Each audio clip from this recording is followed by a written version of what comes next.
Cambridge Assessment International Education, Cambridge IGCSE for examination from June 2022 in Urdu as a second language paper 2 listening.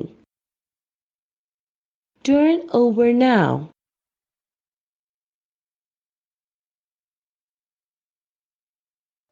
مشق number 1، سوال number 1 تا 8۔ سوال number 1 تا 8 کے لیے آپ 8 مختلف حصے سنیں گے۔ ہر سوال کا جواب دی گئی لائن پر تحریر کریں۔ آپ کا جواب مختصر ہونا چاہیے۔ آپ ہر حصے کو 2 بار سنیں گے۔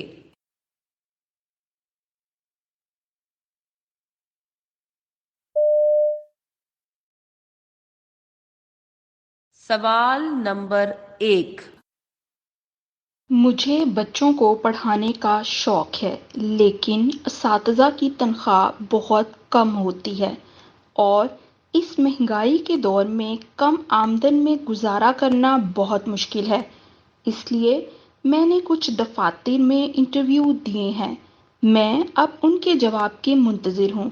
دراصل میں ایک اچھی سی نوکری کرنا چاہتی ہوں جس میں میں محنت کا پورا معاوضہ حاصل کر سکوں۔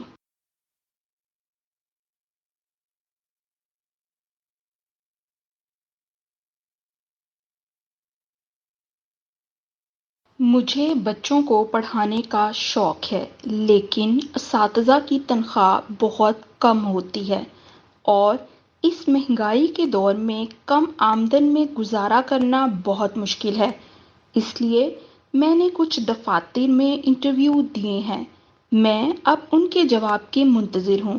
دراصل میں ایک اچھی سی نوکری کرنا چاہتی ہوں جس میں میں محنت کا پورا معاوضہ حاصل کر سکوں۔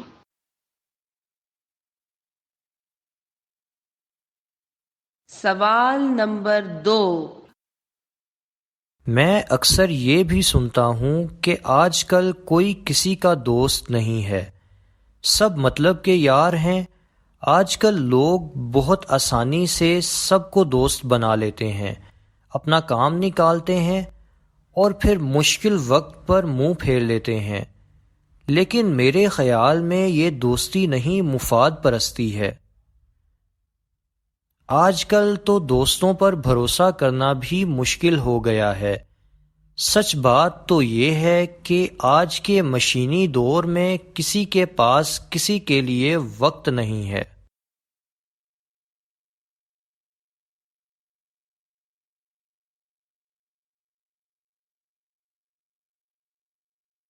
میں اکثر یہ بھی سنتا ہوں کہ آج کل کوئی کسی کا دوست نہیں ہے، سب مطلب کے یار ہیں۔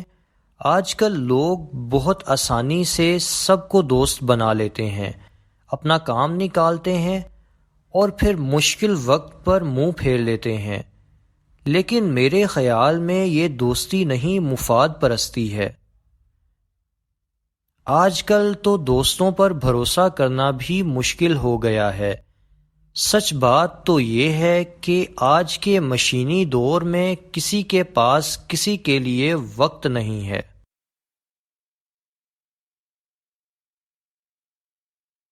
سوال نمبر 3۔ سبزیوں میں میری پسندیدہ سبزی گاجر ہے۔ یہ موسم سرما کی خوش رنگ اور خوش ذائقہ سبزی ہے۔ میں دوپہر میں کچی گاجر کھاتی ہوں اور کبھی کبھار اس کا جوس نکال کر پیتی ہوں۔ گاجر کے بہت سے فائدے ہیں۔ یہ نظر کو تیز کرتی ہے، جلد کو جھریوں اور داغ دھبوں سے بچاتی ہے، جسم میں خون بناتی ہے۔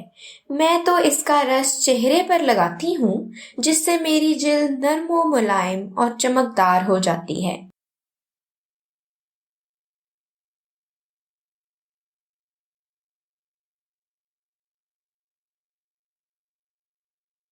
سبزیوں میں میری پسندیدہ سبزی گاجر ہے۔ یہ موسم سرما کی خوش رنگ اور خوش ذائقہ سبزی ہے۔ میں دوپہر میں کچی گاجر کھاتی ہوں اور کبھی کبھار اس کا جوس نکال کر پیتی ہوں۔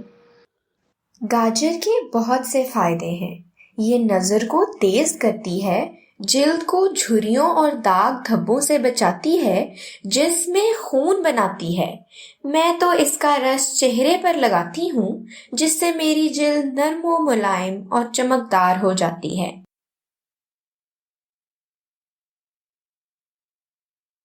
سوال نمبر 4۔ مجھے بینائی سے محروم لوگوں پر بہت ترس آتا ہے۔ ایسے لوگ اپنے کاموں کے لیے دوسروں پر انحصار کرتے ہیں۔ ڈاکٹر بن کر میں بصارت سے محروم لوگوں کو دنیا دیکھنے میں مدد فراہم کروں گا۔ اپنے مقصد کو پانے کے لیے میں جدید بنیادوں پر نہایت شاندار ہسپتال بناؤں گا۔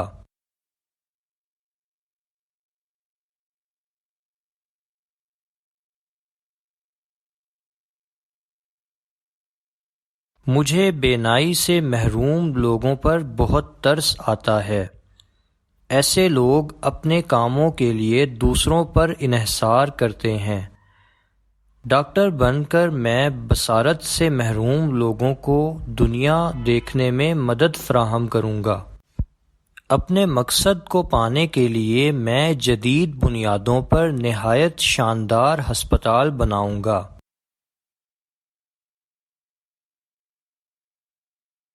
سوال نمبر 5۔ میں نے اپنا ارادہ بدل لیا ہے۔ میں سوچ رہا ہوں کہ کاروباری شعبے میں جاؤں۔ یہ پڑھنے میں آسان اور بعد میں مجھے میرے کاروبار میں بھی فائدہ دیں گے۔ آپ سائنسی مضامین پڑھیں، میں آپ کے لیے کسی ٹیوٹر کا انتظام کروں گا۔ آپ ڈاکٹر بنیں، وہ ایک خدمت بھی ہے اور اچھا روزگار بھی۔ مڈل کلاس میں سائنس پڑھ کر میرا دل اس سے بھر چکا ہے۔ بزنس کی کتابیں میرے لیے زیادہ دلچسپ ہیں۔ میں انہی کا انتخاب کروں گا۔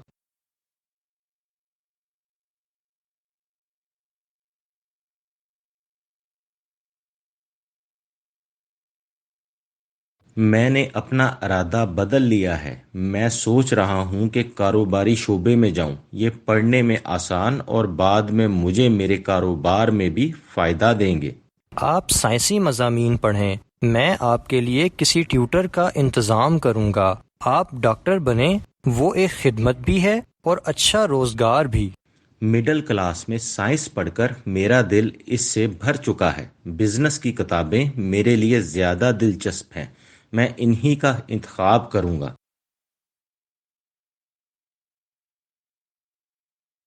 سوال نمبر 6۔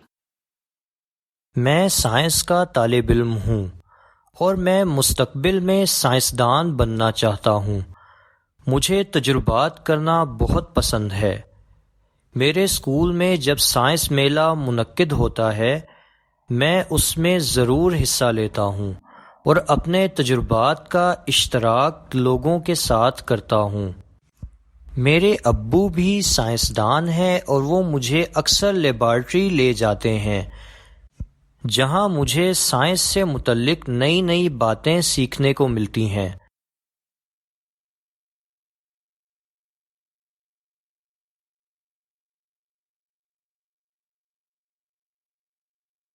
میں سائنس کا طالب علم ہوں اور میں مستقبل میں سائنسدان بننا چاہتا ہوں۔ مجھے تجربات کرنا بہت پسند ہے۔ میرے اسکول میں جب سائنس میلہ منعقد ہوتا ہے، میں اس میں ضرور حصہ لیتا ہوں اور اپنے تجربات کا اشتراک لوگوں کے ساتھ کرتا ہوں۔ میرے ابو بھی سائنسدان ہیں اور وہ مجھے اکثر لیبارٹری لے جاتے ہیں، جہاں مجھے سائنس سے متعلق نئی نئی باتیں سیکھنے کو ملتی ہیں۔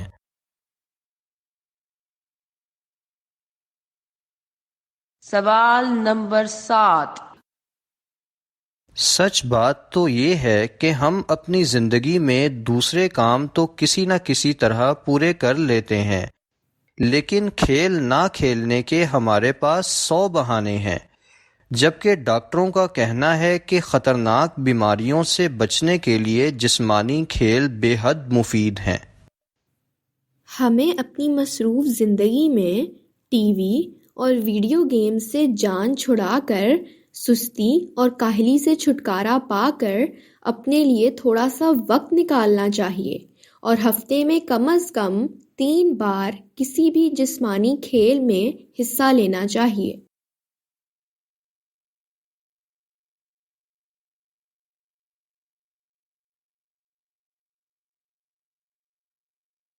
سچ بات تو یہ ہے کہ ہم اپنی زندگی میں دوسرے کام تو کسی نہ کسی طرح پورے کر لیتے ہیں، لیکن کھیل نہ کھیلنے کے ہمارے پاس 100 بہانے ہیں۔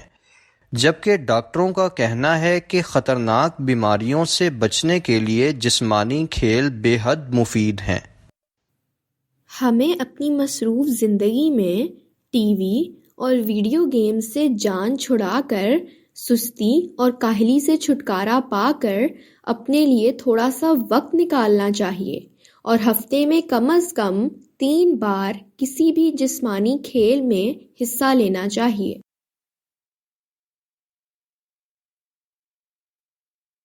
سوال نمبر 8۔ سننے میں آیا ہے کہ نوجوان ایک دوسرے سے ملنے اور دوستی کرنے کے لیے آج کل فیس بک، انسٹاگرام، اسنیپ چیٹ جیسی ایپس کا استعمال کرتے ہیں۔ ویسے تو ایسی ایپس کا استعمال نقصان دہ نہیں ہے، لیکن بچے اور نوجوان بنا سوچے سمجھے ہر ایک کی دوستی کی درخواست قبول کر کے ان کو اپنا دوست بنا لیتے ہیں۔ وہ یہ نہیں سوچتے کہ جعلی اکاؤنٹ ان کی سادگی اور معصومیت کا ناجائز فائدہ اٹھا سکتے ہیں۔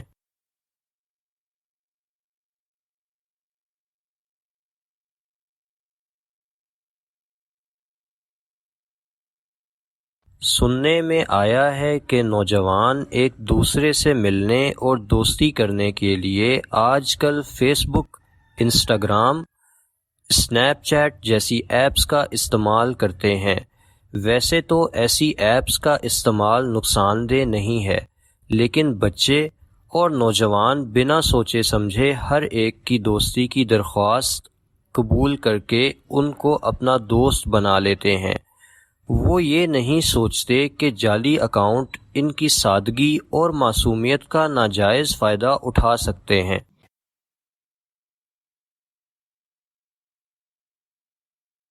مشق نمبر 1 ختم ہوئی۔ اب آپ تھوڑی دیر میں مشق نمبر 2 سنیں گے۔ پرچے میں دیے گئے مشق نمبر 2 کے سوالات پڑھیں۔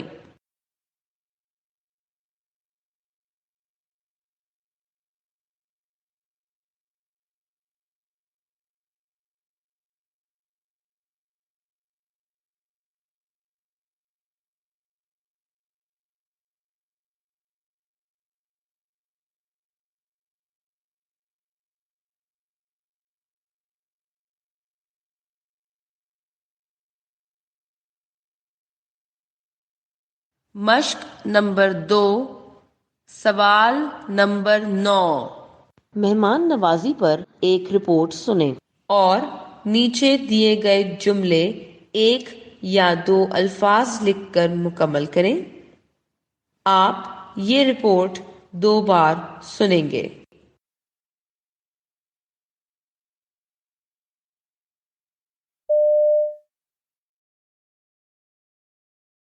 نت نئی ایجادات کی بھرمار کیا ہوئی، نوجوان نے پرانی طرز زندگی، ثقافت، رسم و رواج اور طور طریقوں کو یکسر فراموش کر دیا ہے، جبکہ اپنی تہذیب و ثقافت سے جڑے رہنے میں ہی عافیت ہے۔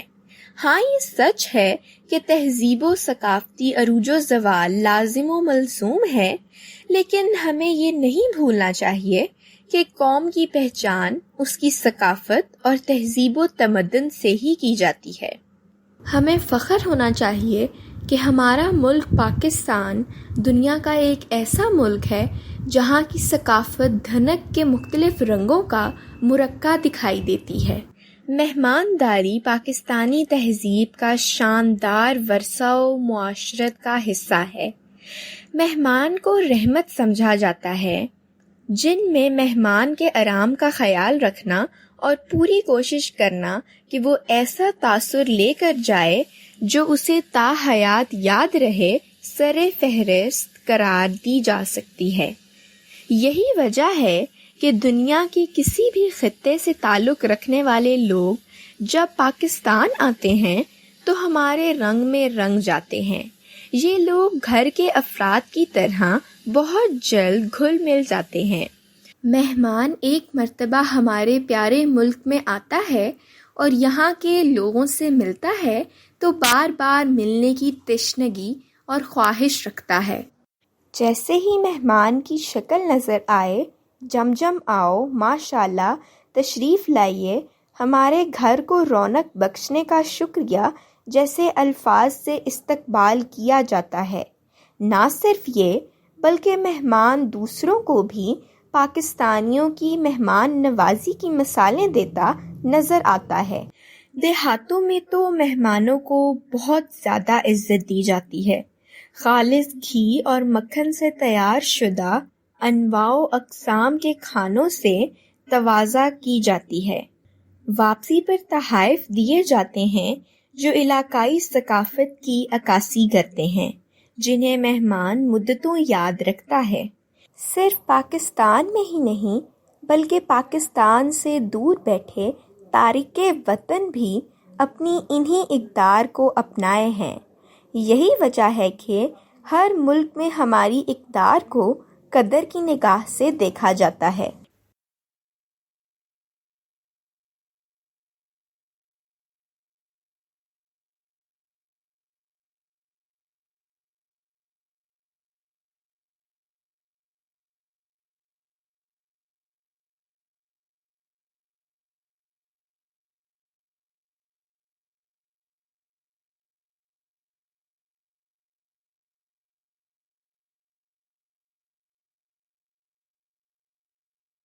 اب آپ یہ رپورٹ دوبارہ سنیں۔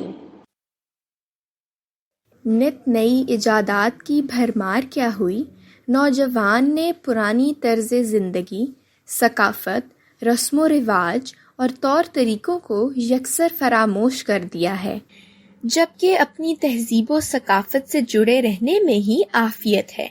ہاں، یہ سچ ہے کہ تہذیب و ثقافتی عروج و زوال لازم و ملزوم ہے، لیکن ہمیں یہ نہیں بھولنا چاہیے کہ قوم کی پہچان اس کی ثقافت اور تہذیب و تمدن سے ہی کی جاتی ہے۔ ہمیں فخر ہونا چاہیے کہ ہمارا ملک پاکستان دنیا کا ایک ایسا ملک ہے جہاں کی ثقافت دھنک کے مختلف رنگوں کا مرقع دکھائی دیتی ہے۔ مہمانداری پاکستانی تہذیب کا شاندار ورثہ و معاشرت کا حصہ ہے۔ مہمان کو رحمت سمجھا جاتا ہے، جن میں مہمان کے آرام کا خیال رکھنا اور پوری کوشش کرنا کہ وہ ایسا تاثر لے کر جائے جو اسے تا حیات یاد رہے، سر فہرست قرار دی جا سکتی ہے۔ یہی وجہ ہے کہ دنیا کے کسی بھی خطے سے تعلق رکھنے والے لوگ جب پاکستان آتے ہیں تو ہمارے رنگ میں رنگ جاتے ہیں۔ یہ لوگ گھر کے افراد کی طرح بہت جلد گھل مل جاتے ہیں۔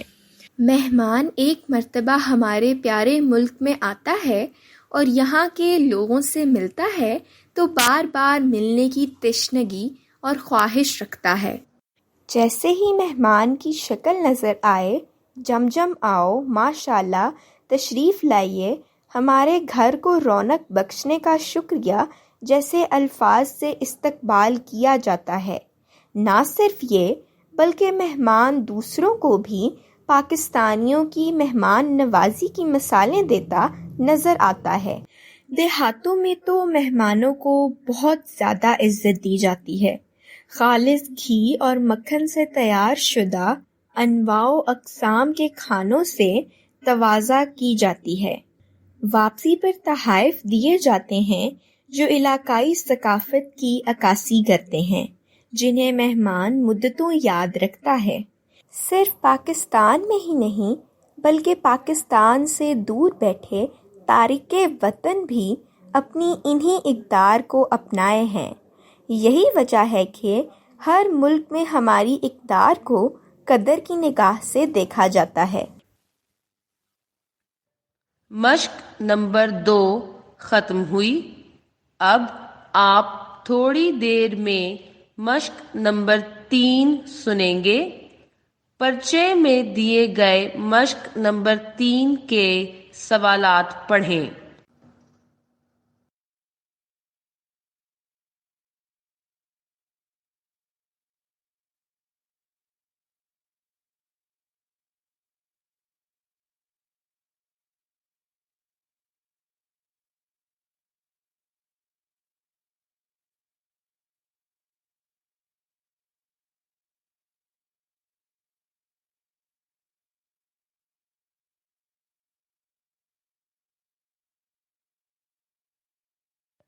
مشق نمبر 3 سوال نمبر 10۔ آپ انٹرنشپ کے متعلق 6 اشخاص کی گفتگو سن رہے ہیں۔ ہر ایک شخص کو اس کی دی گئی رائے A تا G سے ملائیں۔ ہر شخص کے لیے انگریزی حروف A تا G میں سے ایک حرف دیے گئے خانے میں لکھیں۔ ہر حرف کا استعمال صرف ایک بار کریں۔ ایک حرف اضافی ہے جسے استعمال کرنے کی ضرورت نہیں ہے۔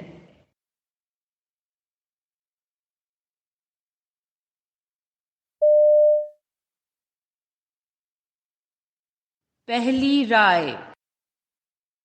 میں نے انٹرنشپ کے لیے سرجری وارڈ کا انتخاب کیا۔ یہ انتہائی نگہداشت یونٹ جدید ٹیکنالوجی پر استوار ہے۔ یہاں سب سے زیادہ سنگین حالت والے مریض آتے ہیں۔ آتشی اسلحہ سے زخمی ہونے والے، دل کا دورہ پڑنے والے، پیچیدہ آپریشن کروانے والے۔ میرے ذمہ سرجری کے بعد مریض کی حالت کی آبزرویشن کرنا، ریکارڈ بنانا اور بلڈ پریشر کی مانیٹرنگ شامل تھی۔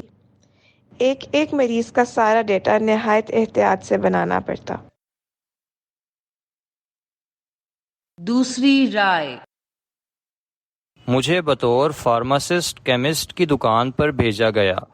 میرا کام پوری کمیونٹی کو طبی معلومات بہم پہنچانا تھا۔ میڈیکل سٹور پر زیادہ تر لوگ معمولی بیماریوں جیسے بخار، سر درد، نزلہ زکام، پیٹ درد کی دوا لینے آتے۔ ان کے پاس کسی مستند ڈاکٹر کا لکھا ہوا نسخہ بھی موجود نہ ہوتا۔ میں ایسے لوگوں سے مریض کی بیماری کی علامات پوچھ کر انہیں درست دوا استعمال کرنے کا مشورہ دیتا۔ تیسری رائے۔ جرنلزم کے امتحانات سے فراغت کے بعد میں نے ایک مقامی اخبار کے دفتر میں کام کیا۔ میرا کام روزانہ کی بنیاد پر اداریہ لکھنا اور اخبار کو ملنے والے اشتہارات کی نوک پلک سنوارنا تھا۔ اس کے علاوہ مقامی سیاستدانوں میں سے کسی ایک کا ہفتہ وار انٹرویو بھی لیا جاتا۔ انٹرویو کے لیے مناسب سوالات ترتیب دینا اور مقررہ وقت پر انٹرویو لینا بھی میرے فرائض میں شامل رہا۔ چوتھی رائے۔ کام میں تجربہ حاصل کرنے کے لیے میں نے اپنے چچا کے ریسٹورنٹ کا انتخاب کیا۔ یہ ریسٹورنٹ فوڈ اسٹریٹ پر واقع ہے۔ یہاں دیسی کھانوں کے ساتھ ساتھ چائنیز اور تھائی فوڈ بھی ملتا ہے۔ یہی وجہ ہے کہ یہاں غیر ملکی گاہک بھی اکثر آتے رہتے ہیں۔ میرا کام مینجمنٹ کا تھا۔ گاہکوں کے آرڈر بر وقت تیار کروانا، کھانے کے معیار کو برقرار رکھنا، کسی بھی مسئلے کو بر وقت خوش اسلوبی سے طے کرنا میری ذمہ داریاں رہیں۔ پانچویں رائے۔ میں نے امتحانات کے بعد تجربہ حاصل کرنے کے لیے ایک بڑے ہسپتال کا انتخاب کیا۔ یہ سرکاری ہسپتال تھا۔ یہاں مفت چیک اپ کیا جاتا اور سرکاری خرچ پر مریضوں کو ادویات دی جاتی۔ آپریشن کروانے والے مریضوں کو سرجری کے لیے لمبے وقت تک انتظار کرنا پڑتا۔ میری ڈیوٹی جنرل وارڈ میں تھی، جہاں مختلف نوعیت کے مریضوں اور ان کے لواحقین کی بھرمار ہوتی۔ یہ لوگ معمولی باتوں پر بہت شور مچاتے اور اکثر مجھ سے ڈانٹ کھاتے رہتے۔ چھٹی رائے۔ مجھے خوشنما پھولوں اور رنگ برنگے پودوں سے بہت محبت ہے، چنانچہ میں نے کام کے سلسلے میں ایسے پودوں کی نرسری کا انتخاب کیا جو ندی کنارے آباد تھی۔ میرے ذمہ مختلف اجزاء کے درست تناسب کے ساتھ کھاد تیار کرنا تھا۔ گاہکوں کو 2 مختلف پودوں کی کلوننگ کے ذریعے نئی قسم کے پھل اگانا، مختلف سبزیوں اور پھلوں کی کاشت کے درست طریقے سمجھانا، اس کے علاوہ پودوں کو کیڑے مکوڑوں سے کیسے بچایا جائے اس کے متعلق آگہی دینا تھا۔ اب آپ یہ گفتگو دوبارہ سنیں۔ پہلی رائے۔ میں نے انٹرنشپ کے لیے سرجری وارڈ کا انتخاب کیا۔ یہ انتہائی نگہداشت یونٹ جدید ٹیکنالوجی پر استوار ہے۔ یہاں سب سے زیادہ سنگین حالت والے مریض آتے ہیں۔ آتشی اسلحہ سے زخمی ہونے والے، دل کا دورہ پڑنے والے، پیچیدہ آپریشن کروانے والے۔ میرے ذمہ سرجری کے بعد مریض کی حالت کی آبزرویشن کرنا، ریکارڈ بنانا اور بلڈ پریشر کی مانیٹرنگ شامل تھی۔ ایک مریض کا سارا ڈیٹا نہایت احتیاط سے بنانا پڑتا۔ دوسری رائے۔ مجھے بطور فارماسسٹ کیمسٹ کی دکان پر بھیجا گیا۔ میرا کام پوری کمیونٹی کو طبی معلومات بہم پہنچانا تھا۔ میڈیکل سٹور پر زیادہ تر لوگ معمولی بیماریوں جیسے بخار، سر درد، نزلہ زکام، پیٹ درد کی دوا لینے آتے۔ ان کے پاس کسی مستند ڈاکٹر کا لکھا ہوا نسخہ بھی موجود نہ ہوتا۔ میں ایسے لوگوں سے مریض کی بیماری کی علامات پوچھ کر انہیں درست دوا استعمال کرنے کا مشورہ دیتا۔ تیسری رائے۔ جرنلزم کے امتحانات سے فراغت کے بعد میں نے ایک مقامی اخبار کے دفتر میں کام کیا۔ میرا کام روزانہ کی بنیاد پر اداریہ لکھنا اور اخبار کو ملنے والے اشتہارات کی نوک پلک سنوارنا تھا۔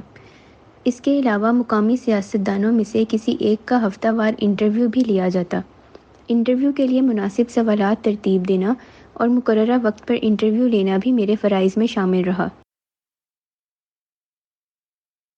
چوتھی رائے۔ کام میں تجربہ حاصل کرنے کے لیے میں نے اپنے چچا کے ریسٹورنٹ کا انتخاب کیا۔ یہ ریسٹورنٹ فوڈ اسٹریٹ پر واقع ہے۔ یہاں دیسی کھانوں کے ساتھ ساتھ چائنیز اور تھائی فوڈ بھی ملتا ہے۔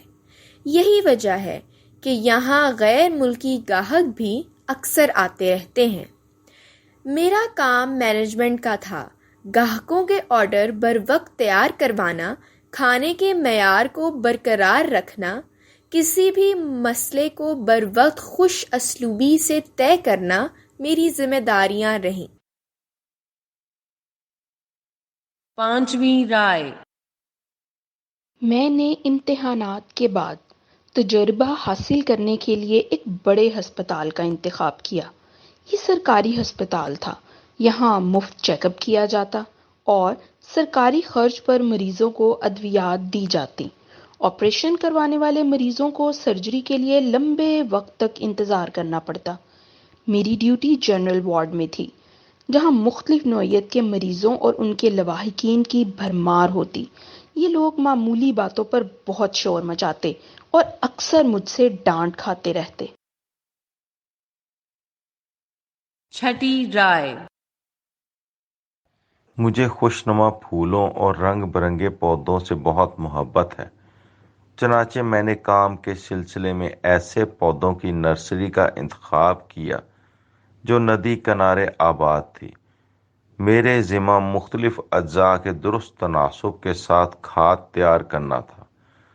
گاہکوں کو 2 مختلف پودوں کی کلوننگ کے ذریعے نئی قسم کے پھل اگانا، مختلف سبزیوں اور پھلوں کی کاشت کے درست طریقے سمجھانا، اس کے علاوہ پودوں کو کیڑے مکوڑوں سے کیسے بچایا جائے اس کے متعلق آگہی دینا تھا۔ مشق نمبر 3 ختم ہوئی. اب آپ تھوڑی دیر میں مشق نمبر 4 سنیں گے. پرچے میں دیے گئے مشق نمبر 4 کے سوالات پڑھیں.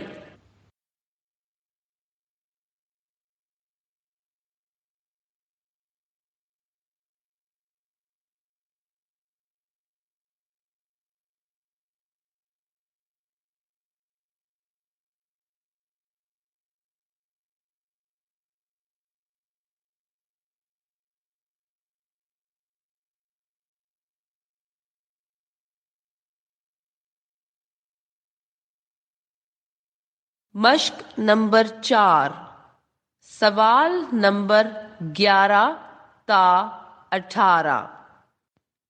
آپ محکمہ جنگلات کے افسر کا انٹرویو سن رہے ہیں.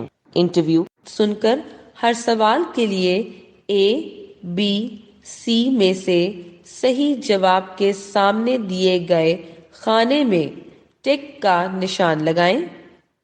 آپ یہ بات چیت 2 بار سنیں گے.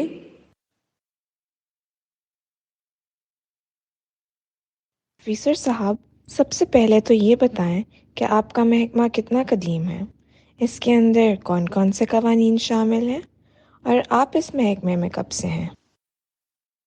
جنگلات کا محکمہ سب سے پہلے 1886 میں بنایا گیا تھا اور برٹش رولز کے تحت اس کے قوانین بنائے گئے تھے.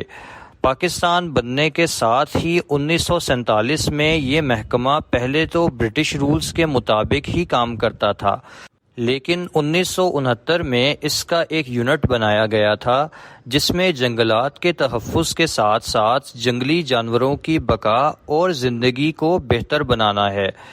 آب و ہوا اور پانی کے متاثر ہونے کی وجوہات پر کام کرنا ہے. مجھے اس محکمے میں کام کرتے ہوئے 12 سال ہو گئے ہیں. جنگلات کو نقصان پہنچانے والے محرکات کون کون سے ہیں، اور وہ کون سی وجوہات ہیں جن کی بنا پر یہ محدود ہوتے جا رہے ہیں؟ جنگلات کو نقصان پہنچنے کی سب سے بڑی وجہ درختوں کی کمی ہے. جیسے جیسے درخت کاٹے جا رہے ہیں، جنگلات محدود سے محدود تر ہوتے جا رہے ہیں.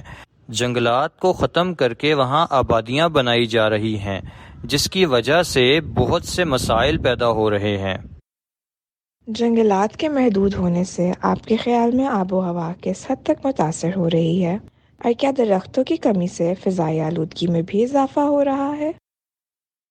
جی بالکل. جیسے جیسے جنگلات محدود ہو رہے ہیں اور درختوں میں کمی واقع ہو رہی ہے، اس سے آب و ہوا شدید متاثر ہو رہی ہے. فضائی آلودگی میں بھی اضافہ ہو رہا ہے. درختوں کی کمی سے ایک بڑا نقصان یہ ہو رہا ہے کہ ہر سال سیلاب زیادہ شدت سے آ رہے ہیں، جو اپنے ساتھ بہت کچھ بہا کر لے جاتے ہیں. جنگلات کو جب نقصان پہنچتا ہے تو کیا جنگلی جانور بھی اس کا شکار ہوتے ہیں؟ جی، جنگلی جانور بھی جنگلات کی تباہی سے بہت حد تک متاثر ہوتے ہیں. ان کی زندگی خطرے میں پڑ جاتی ہے. ان کی رہائش اور کھانے پینے میں مسائل واقع ہوتے ہیں. درخت کاٹنے سے بہت سے پرندے بے گھر ہو جاتے ہیں. درخت کی کمی سے بارش بھی کم ہوتی ہے، جس سے پانی کا قحط بھی واقع ہو جاتا ہے، اور پانی کی کمی سے بہت سے جانور اور پرندے مر جاتے ہیں یا ہجرت کر جاتے ہیں. جانوروں کے حقوق کے حوالے سے آپ کا محکمہ کیا اقدامات کر رہا ہے، اور یہ کس حد تک مفید ثابت ہو رہے ہیں؟ جانوروں کی بقا کے لیے اقدامات کیے جا رہے ہیں. جن علاقوں میں پانی یا خوراک کا قحط ہوتا ہے، وہاں اس کا بندوبست کیا جاتا ہے. اس کے علاوہ جانوروں یا پرندوں کی جو نسل ناپید ہونے لگتی ہے، اسے خاص طور پر بچایا جاتا ہے. جیسے کالے ہرن کی نسل ناپید ہونے کے ڈر سے اس کے شکار پر پابندی عائد کر دی گئی ہے. یہ سب اقدامات ہی مفید ثابت ہو رہے ہیں. بہت خوب. جنگلات کو بچانے کے لیے آپ کا محکمہ کن تجاویز پر عمل کر رہا ہے؟ آپ اس کے بارے میں کچھ بتائیے. جنگل کو بچانے کے لیے وہاں پانی کی فراہمی کو یقینی بنایا جا رہا ہے۔ بلا وجہ درختوں کی کٹائی کو روکا جا رہا ہے۔ اس کے علاوہ نئے درخت لگائے جا رہے ہیں تاکہ آب و ہوا کی بہتری کے ساتھ ساتھ فضائی آلودگی کو بھی قابو کیا جا سکے۔ بطور محکمہ جنگلات کے آفیسر، آپ عام عوام کی جنگلات کے تحفظ کے حوالے سے کیا ذمہ داری سمجھتے ہیں، اور آپ نے اس محکمے میں کیا خاص کام سر انجام دیے ہیں؟ بطور محکمہ جنگلات کے آفیسر، میں لوگوں سے یہی کہوں گا کہ ان کی ذمہ داری ہے کہ وہ زیادہ سے زیادہ پودے اور درخت لگائیں، اپنے ملک کے جنگلات اور سبزے کو نقصان نہ پہنچائیں، بلا وجہ جانوروں کو ایذا یا تکلیف نہ دیں، جیسا کہ جانوروں کی لڑائی اور مقابلے کروائے جاتے ہیں، جانوروں کو تنگ کیا جاتا ہے، اس سے گریز کیا جائے۔ اور بحیثیت اس محکمے کے آفیسر میں نے کئی مہم چلائی ہیں جس میں ملک میں بے شمار درخت لگانے کی ریکارڈ حد تک کوشش کی گئی ہے۔ جنگلات کے تحفظ کے لیے بھی ملکی سطح پر اقدامات کیے گئے ہیں اور جنگلات کے رقبے کو بڑھایا گیا ہے۔ جنگلی اور سمندری تمام جانوروں کی بقا کے لیے اقدامات کیے گئے ہیں۔ بہت شکریہ، آپ نے ہمیں انٹرویو کے لیے وقت دیا۔ آپ کا بھی شکریہ کہ آپ نے مجھے یہ عزت بخشی اور انٹرویو لینے کے لیے تشریف لائیں۔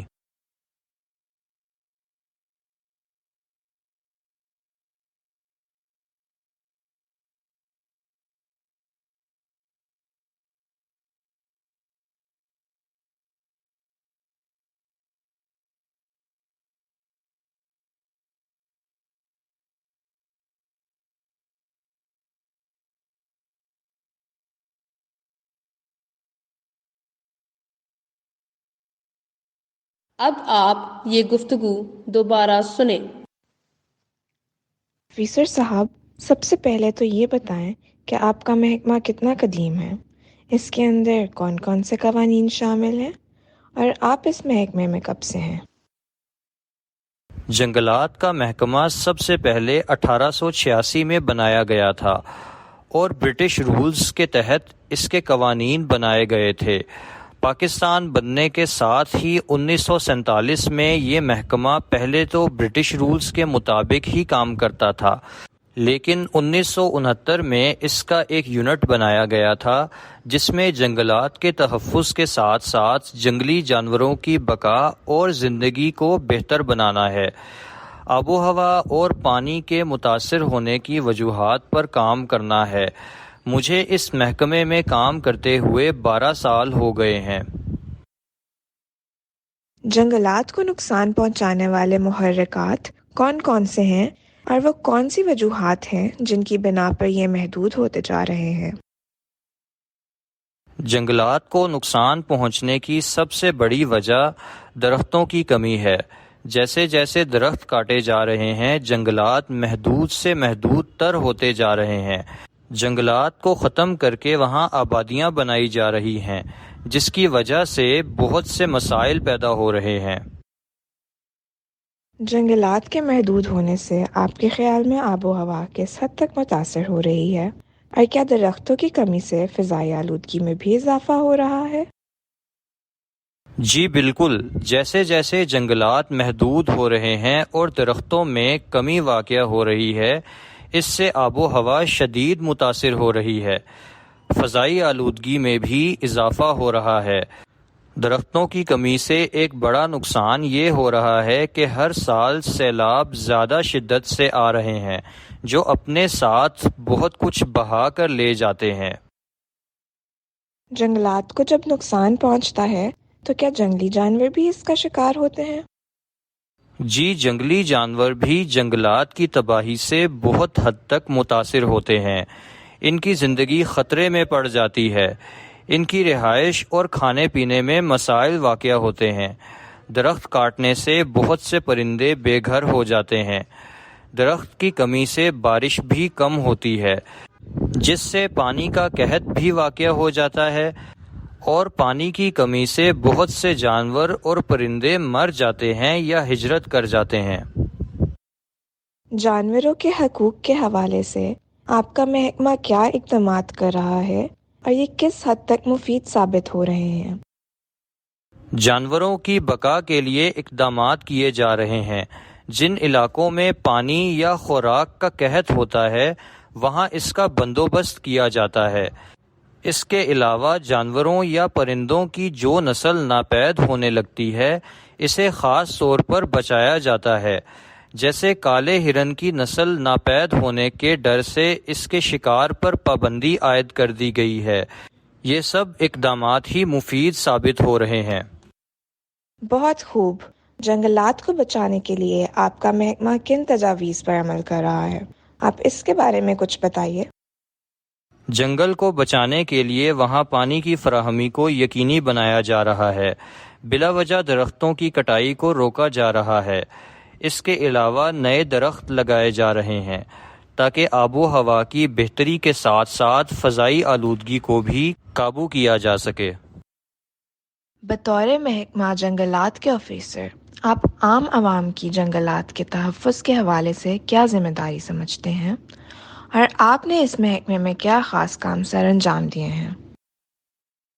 بطور محکمہ جنگلات کے آفیسر میں لوگوں سے یہی کہوں گا کہ ان کی ذمہ داری ہے کہ وہ زیادہ سے زیادہ پودے اور درخت لگائیں، اپنے ملک کے جنگلات اور سبزے کو نقصان نہ پہنچائیں، بلا وجہ جانوروں کو ایذا یا تکلیف نہ دیں، جیسا کہ جانوروں کی لڑائی اور مقابلے کروائے جاتے ہیں، جانوروں کو تنگ کیا جاتا ہے، اس سے گریز کیا جائے۔ اور بحیثیت اس محکمے کے آفیسر میں نے کئی مہم چلائی ہیں جس میں ملک میں بے شمار درخت لگانے کی ریکارڈ حد تک کوشش کی گئی ہے۔ جنگلات کے تحفظ کے لیے بھی ملکی سطح پر اقدامات کیے گئے ہیں اور جنگلات کے رقبے کو بڑھایا گیا ہے۔ جنگلی اور سمندری تمام جانوروں کی بقا کے لیے اقدامات کیے گئے ہیں۔ بہت شکریہ، آپ نے ہمیں انٹرویو کے لیے وقت دیا۔ آپ کا بھی شکریہ کہ آپ نے مجھے یہ عزت بخشی اور انٹرویو لینے کے لیے تشریف لائیں۔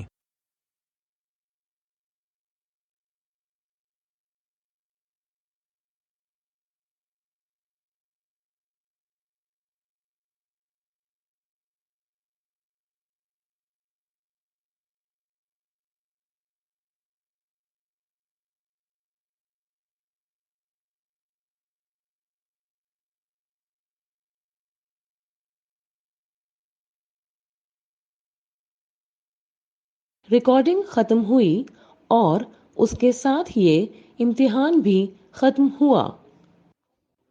This is the end of the recording and of the examination.